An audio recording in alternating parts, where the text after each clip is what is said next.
kana ndawana wangu wandinoka nondida seiko chinoperera pamisodzi rudo runenhai ndipei chipikiri nesando rudo ndikomerere chigamba tsono neshinda rudo ndisonere ndipei chipikiri nesando rudo ndikomerere chigamba tsono neshinda rudo ndisonere ndikarangarira vaini vimbisa.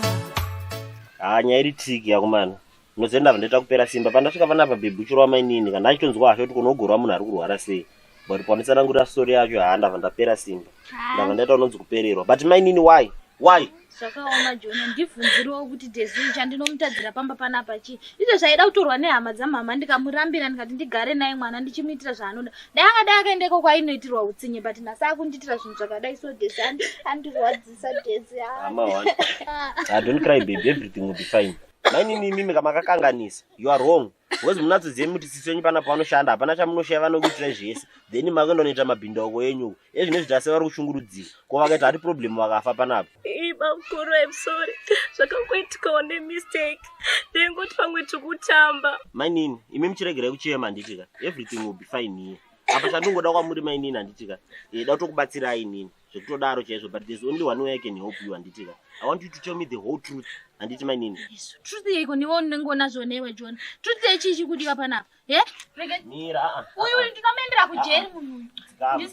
Ndisiena muruwa ndikamendera kujeri. Uyu andiendesa kuchipatara ndakambereka chiziva zvake. Taura. Taura. Mainini. Imi mainini handitika. Taura chokwadi. Makaita vakomana vangani makadana nemukomana hwanhiri. Chingondudza chokwadi zvinhu zvimusaninyebere. Numbu ndeyani mainini? Taura ikonotoka munhu asingagone kutaura papa. Taura pindura usudza zvauri kubvunzera. Dear Abero. Yo way. Unoreva Abero mwana wako Maghetto unodzidza naye. Wewe unondishura iwewe. Unomziera Abero wacho baby. Inga zvakaoma. Saka naye mainini mbondudzai. Abero yenyu mane mwedzi mungani muchidanana naye? 27 months tichidanana. Aitoya mumbo machira rakanasisa hivi vasimo. Uyana mashuro. Saka ndudza kuti ukufunga izvo mukadzi mukuru papa. Mabhurugwa chewe mukati manda wenzinde ekutengera. Panyatso ndudza kuti kanombokupa chiko kaAbero kako ikako kumba kwako kunotonhuwa nhamo zvako uri kunowana chiko. Ione nhamo uiko. Wandigura Ndezve. Wandigura ndikandisa mapfumo pasina siwe. Ndikasisa hivi ndati sorry what. Mainini nemo futi chimbomera kudonza tambo kani naro ndedzichiko. Warati mani zvanoda kuti muita handitika. Uyu mukomana uyu ane phone here. Saka kuti mubuditse phone yenyu izvezvi zvimomisira text message handitika. Momutaura kuti ndiri ndega sisaiva hapa wabuda nebasa uya kuno. Then kakasvika ndobva ndakabata kamufanira kako ndonzwa nyaya yako. Then tichaita way forward tichibva ipapo. I think that is the best. Ndoda kukarikita kaAbero kako ikako. Ridhim zifonere. Uyatooneka ndakanzwa naAbero ndetoti pamwe ari kunyepa mazuva uri kurira sha. Kwewe speed ndeko wewe kwini wewe. Sei uchidaro wewe. Chingondiratidzawo Ridhim, chingondiratidzawo chitya wanyu. Yatoona. Zavhure masina akawanda baba nebuzi ndokuziva ai mabhebhe murokesheni muno. Hayi ibvapo ndikwanire. Ende foni yakanaka. Ukainonga ukupiko Ridhim foni yakanaka kudai. Wangu ndozechi. Tenge tori netu madhiro eze tenge tikatobhadhara zvoda. Lapudu sadhibeka netetiazi yangu iri kuforeno. Ndakanitumira mari unatanga ka business. Zvako neyo Ridhim. Koyo wakazvinzwa here kuti tichakabirwa masini sakapasirwa do ndokubirwa zvese nesitoku mai mwana. Wakazvinzwa? Iyo msikane wewe chimbonimirire wewe. Unditi mai mwana ndiri koso here nini? Chimbomiro ndijairire wewe. Lapudu zotori tichakabirwa zvine ineni. Pana singazizero kuti parokesheni panapa mwana isanongobirwa masini. Zvine ineni izvozvo. Sadoti finhure wewe. Ko Ridhim unoboyekana nenyaya isina ineyo ngatingonyarira nyaya yacho right. Ini hangu ndinongorwadziwa nekuti ticha munhu anozviitira zvinhu zvake ende hanetsane nemunhu. Iwe sha nozachi ana tichimane wega madinga sha kupera kudhara chacho zoti makamera pakamusika kawo pepe waizi saka iwe usati nyaudzi wanzo. Wawo amiswo papi ko makamera apo pai pakamusika kakai. But I'm sure vanhu vave vanobatwa very soon. Kubatwa? Nani? Sei? Iwe nyaya yacho netori kuma-CID shamwari zvekutoti nyaya ticha iri kutoongororwa apa tichakatoudzwa unzi zvinhu zvake zviri kudzoka zvese Shit man. Mawana. Mawani yei naiwe redeem. Cha mawana ndutaura ndekuti teach man akapazirwa ize. Saka futi iwe gayo izuti vanhu vanenge vane magazhezi mudzimbo. Koenzo akakwini. Audero ndikuendese kumashwedeka kuchina chimadzimai ndoswera ngechikudhakwisa ize. Ingawaita mari redeem. Thanks. Shout out. Yeah, nyako yaiya saka bo rege timboedza tonoti zvinofamba seanti. Weta baza muzukuru. Wadigonera. Kana uchida hondo dada Joshua, kana uchida hondo dana Joshua, kana uchida hondo dana Joshua, kana uchida hondo dana Joshua, kana uchida hondo dana Joshua, kana uchida hondo Joshua, kana uchida hondo dana Joshua, kana uchida hondo Joshua, uchida hondo. Hallelujah, amen. Hallelujah, amen. Hallelujah, amen. Hallelujah, amen. Yokumava zuwa. Mikairi. Mambo kumusoro kudenga. Mwari ndokubira kuti John auye kwandiri. Inini. Aite wangu chete Mwari. No one else. Asi wangu inini Jesu. Wangu inini Mwari. Hallelujah, amen. Amen. Hallelujah.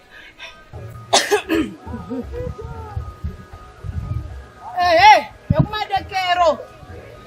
Okumadekero. Ndokuda kuti iwewe Jona. Ndokuda kuti Jona afuratire IV. Asati kufunga kana nezva IV kana Mwari. Afunge ini. Akaona IV ngaone shumba chayo. Shumba chayo Mwari, shumba chayo. Panomona pese ngatize please. Mwari ndochema shuwa. Madekero. Chamembe. Uku. Chamembe. Mwari. Ndokumbira kuti Jona rudo rwake nerwangu inini. Ati rusimbe kuti ndingi. Ubvire kunge moto. Kusha aninani zvake. Aninani uyu achaparadzanisa. Please Mwari. Ndokumbira ungatsosimba kuti ngi. Kudai. Ungadombo ndokumbira Mwari. Maudza nyemba. Uyu mna mato uyu. Maudza nyemba. Uyo mna mato kumaudza nyemba Mwari. Ini ndira kuti Mwari mundipe mwana akanaka akafanana na Jona. Ari mukomana akanaka exactly zvakaita Jona Mwari. Zvakaita Jona zvese Mwari. Zvese. Ari mwana mukomana Mwari. Please Mwari ndotenda mundipe mwana mukomana. Hallelujah, amen. Amen. Yes. Amen.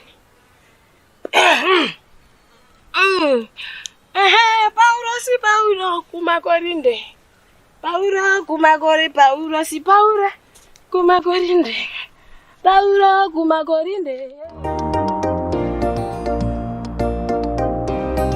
Maziro anenzebe.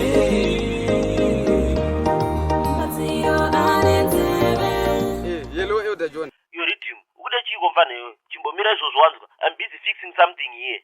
Mdaro wangu. Mumire kuite yese muri kuita kanchiko imi. Timu yakabayiwa kana. Whatever it is redeem, just wait. Ndokubata kana ndapedza zvandiri kuita. Maziro anenzebe.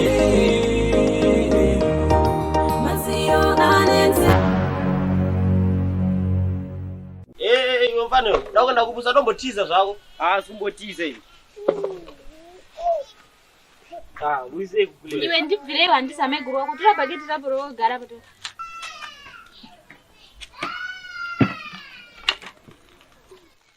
Ndiudzezve. Nyaya kutora na Jesu uri kuiziva. Jesu kuita sei? Iwe mfana wako unoita dzungwanzo. Ndoda kutaura chokwadi panapa. Jesu ichi chako. Iwe mdhari ausiwe panapa iwe. Iwe nenja yangu fanana. Yese turakwasha panapa. Iwe mfana iwe manje utoona wanzwa. Handisi age newe nini. Handizvide mdhara uzvinzwa. Handizvide. Iwe bhebi kusiyana uchindirira leso. Abe sha usadaro sha. Ndezari mashure ne. Uri mukwasha wokupi kwewe? Umboripo mani kwa mwana wanu utora zvokuti mukwasha panapa. Apero. Iwe utorisei wako mdhara. Bwanyarara uzvinzwa. Bwanyara ndinyare mdhara. Bamnini. Ine makada nditira dzungura muri kuita ndino kwani munhu anokupesanisa shaya manzwa ka. Mdhara upesanisa shaya mwana wamai wako ukuzvinzwa. Aiwa chimuregedza iwe.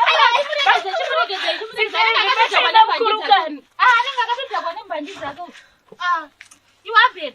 Ukuti zero tidezane nhumbi yako. Ukuona mai. Ya chinditaurira kuti uri kufungei nedambudziko rako rawatitira. Uri kufunge. Abusha, please. Akiwa ukufunga kuti murume kunonakidza kuenderera. Chenditisa ndosise matabasa chindiwa pada. Sumuka unsura zvidumbo. Asi mjareka. Iwe mjareka. Akusatafika kuno kuzvinzwa. Akusatafika kuno kwa majera sina. Tera munhu wako uko. Tera zvinhu chene manje. Usakuseka na chinhu chako wari kuzvinzwa. Vaita kuna miendi. Vaipana. Kariputiwe rine manyanga tikasangana tipirane gotsi tisamoresana asi naye unode Pana nguri boy. Hai mimi mudhara mimi nenyedzo idzi kuti kweretesa mogo. Mototi tazodifambe munomura ini munomu. Apa futi watikweretesa mogo dzakaora futi usadaro kuti chifanire. Maya mfana wangu. Andisitombofunga nezvemogo ini mfana wangu. Una chi kutofunga kuti mfana wangu kuti ndiwe ungabva wapfudzana neni apa uri changu zvekudaro tinomboitana ndepi ausadaro mfana wangu. Moza chingoma wangu. Aizitomboreziwo nyaya yacho ne kuti anzanzida kukuona kana anzanzida kukumurisa. Asi nyaya yekuti isusu katiti tine zvinhu zvakawanda zvatida kuita. Plafuti takutotya muno tibvunza mari yedu yesquareti kama izi. Maya mfana wangu. Izvozvo tozviziya. Magetsi memory pakutsvaga mabhebhi mari nezvimwe zvakasiyana siyana. But aisiriyo nyaya yekuti ungabva wandidarika mfana wangu. Unoziva kuti chimani weka. Siyana neni wanzo. Usiyane neni mvezi wewe. Indawo chidaro. Munofara kana masinhedi ari pasi. Kana mazheti edu apindira kama mada kutangoganza sana basi mda kuti donza tambo. Sadaro mvezi wewe. Isiriyo nyaya mfana wangu ridimu. Uona. Kungotochi ndakabirwa mfana wangu. Sanda anchitarisira uchabva kuti tichimani nematambudziko chichi ndakabirwa mfana wangu. Usadaro ri. Unoza chiti chimani. Siyana neni cha. Indigende ndoda kuenda nemasina akawanda ndoda kuita.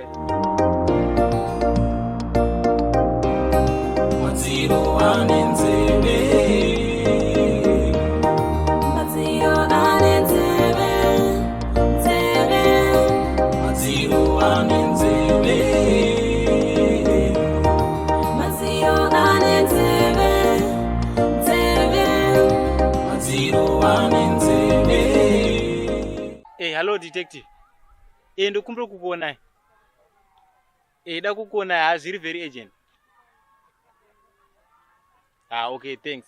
Anaimanyisa tsoro mbiri Nangani sina beka Naive faithful in love Dikaita kifa Ndo wakaunza kuchema mwana ma Dikati enza Kushika pakufunga kuti hakuna rudo I'm fed up Seiko Kana ndawana wangu Wanginoka nondida Seiko Chinoperera pamisodzi rudo runena Ndipei chipikiri nesando Rudo ndikomere Chigamba tsono neshinda Rudo nisonere